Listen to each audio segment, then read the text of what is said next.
Passport index के मुताबिक पाकिस्तान का पासपोर्ट दुनिया के 4 बदतरीन पासपोर्ट में से एक है और इसका नंबर दुनिया के 116 मुल्कों में से 113वां है। पाकिस्तानी शहरी दुनिया के सिर्फ 31 मुल्कों का सफ़र बगैर वीज़े के कर सकते हैं। पासपोर्ट इंडेक्स एक इदारा है जो दुनिया भर के पासपोर्ट की रेटिंग करता है, जिसकी बुनियाद ये होती है कि इस पासपोर्ट के हामिल दुनिया के कितने मुल्कों में बगैर वीज़ा के सफ़र कर सकते हैं या इन्हें आमद के बाद हवाई अड्डे पर ही वीज़ा जारी कर दिया जाता है।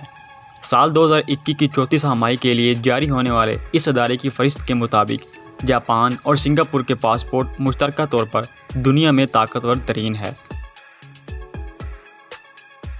दूसरे नंबर पर मुश्तरका तौर पर जर्मनी और जनूबी कोरिया को मिला है, जिनके पासपोर्ट 190 मुल्कों के लिए कारगर है, जबकि फ़िनलैंड, इटली और स्पेन वाले 199 मुल्कों में आसानी से जा सकते हैं। फहरिस्त में अफ़गानिस्तान सबसे नीचे है, जिसके शहरी सिर्फ 26 मुल्कों में बगैर वीज़े के सफ़र कर सकते हैं।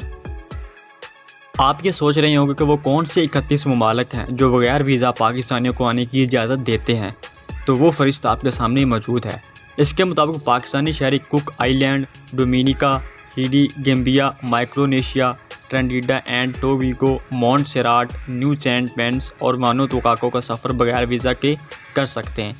इसके अलावा Cambodia, Kenya, Maldives, Madagascar, Seychelles, Mauritania, Somalia, Nepal, Sri Lanka, Senegal और युगांडा समेत 22 ममालिकों में पहुंचने के बाद हवाई अड्डे पर वीज़ा हासिल कर सकते हैं।